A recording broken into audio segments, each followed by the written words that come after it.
সাম্প্রতিক তেলের দাম পতনের আগেই সৌদি আরবের উচ্চাভিলাষী প্রকল্প ভিশন 2030 ঠিকঠাকভাবে যে এগোচ্ছিল না তা হয়তো ইতোমধ্যে আপনারা জানেন। এই প্রকল্পের মূল লক্ষ্য ছিল তেলের উপর নির্ভরতা কমিয়ে অর্থনীতিকে বৈচিত্র্যময় করা, যার অংশ হিসেবে গড়ে তোলা হচ্ছে চোখ ধাঁধানো নানা মেগা প্রকল্প। তবে ইতোমধ্যে এই প্রকল্পে খরচ যেমন বাড়ছিল, তেমনি কমছিল বিদেশি বিনিয়োগ, আর রাজকোষে ঘাটতিও ঠেকানো যাচ্ছিল না। কিন্তু লিবারেশন ডে এর পর তেলের দাম যখন নাটকীয়ভাবে পড়ে যায়, তখন পরিস্থিতি হয়ে পড়ে আরও খারাপ। এবং কিছুদিন আগে সৌদি অর্থ মন্ত্রণালয় চুপি চুপি স্বীকার করে যে 2025 সালের প্রথম প্রান্তিকে তারা আগের যে কোনো সময়ের তুলনায় বেশি পরিমাণে ঋণ নিয়েছে। কিন্তু সম্প্রতি তেলের দামের পতন কেন ঘটল? এটি কিভাবে সৌদি আরবের প্রতি ব্যারেল $100 পরিকল্পনার সঙ্গে জড়িত, এবং সৌদি অর্থনীতির উপর এর প্রভাব কি হতে পারে? এসব প্রশ্নেরই উত্তর জানার চেষ্টা করব আদ্যপান্তর আজকের পর্বে। মূল আলোচনায় যাওয়ার আগে কয়েকটি বিষয় না জানলেই নয়। বিশ্বের অন্যতম বৃহৎ তেল উৎপাদনকারী এবং সবচেয়ে বড় রপ্তানিকারক দেশ সৌদি আরবের অর্থনীতি মূলত তেলের উপর নির্ভরশীল। তেলের খাত থেকে আসে প্রায় 90% রপ্তানি আয়, 80% সরকারি বাজেটের রাজস্ব এবং 40% জিডিপি। এমনকি বাকি 60% জিডিপির বড় অংশও কোনো না কোনোভাবে তেল ভিত্তিক আয়ের উপর নির্ভরশীল। এখন প্রশ্ন করতে পারেন, কে না চাইবে তেলের মতো প্রাকৃতিক সম্পদ থেকে বিলিয়ন বিলিয়ন ডলার আয় করতে? কিন্তু বাস্তবতা হচ্ছে এই অতি তেল নির্ভরতা যে কোনো দেশের জন্য রাজনৈতিক ও অর্থনৈতিক দুই দিক থেকেই তৈরি করে নানা সমস্যা।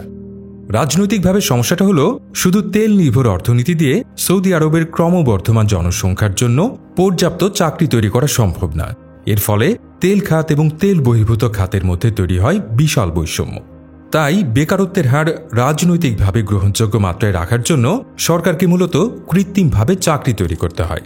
এ কারণেই বর্তমানে প্রায় 2/3 সৌদি নাগরিক চাকরি করেন সরকারি খাতে। অর্থনৈতিক দিক থেকেও এটা সমস্যা, কারণ তেলের উপর নির্ভরতা সৌদি আরবের অন্যান্য রপ্তানিমুখী খাতকে দুর্বল করে ফেলে। এই প্রক্রিয়াকে বলা হয় ডাচ ডিজিজ। আর ভবিষ্যতে যদি বিশ্বব্যাপী তেলের চাহিদা কমে যায়, তবে এই মডেল আর টেকসই থাকবে না। এমনকি যদি চাহিদা বজায়ও থাকে, তবু এই নির্ভরশীলতা অর্থনীতিকে তেলের দামের ওঠানামার উপর পুরোপুরি নির্ভরশীল করে রাখবে। আবার তেলের দাম এতটাই অস্থির যে কোনো দেশের পক্ষে দীর্ঘমেয়াদী অর্থনৈতিক পরিকল্পনা করাও কঠিন হয়ে পড়ে। তেলের দামের অস্থিরতার একটা ধারণা পেতে চাইলে জেনে রাখুন, 2007 থেকে 2011 সালের মধ্যে এর দাম একবার দ্বিগুণ হয়েছিল, পরে অর্ধেক হয়ে ফের দ্বিগুণ হয়। তারপর 2014-তে মুখ থুবড়ে পড়ে এবং 2020 সালে কিছু সময়ের জন্য তো নেগেটিভেও চলে গিয়েছিল।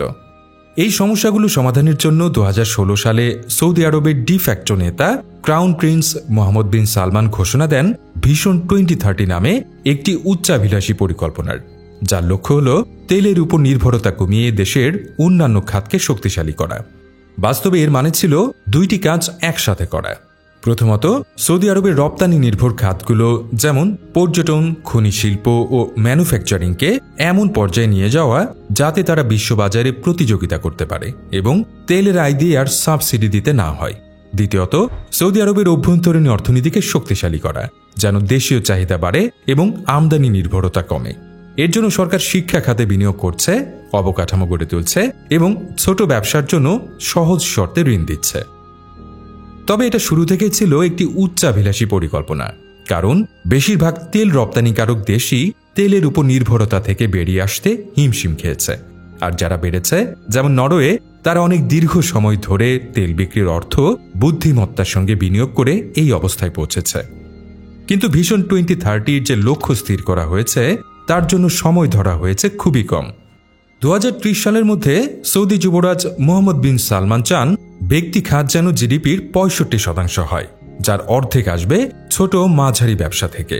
তেল বহির্ভূত পণ্য যেন মোট রপ্তানির 50% হয় এবং নবায়নযোগ্য শক্তি যেন দেশের 50% বিদ্যুৎ উৎপাদন করে। এত দ্রুত এত বড় লক্ষ্য অর্জন সবসময়ই অনেক ব্যয়বহুল, যে কারণে করোনা মহামারীর পরে সৌদি সরকার সিদ্ধান্ত নেয় তেলের দাম ব্যারেল প্রতি $100 তোলার, যাতে তাদের হাতে পর্যাপ্ত অর্থ থাকে।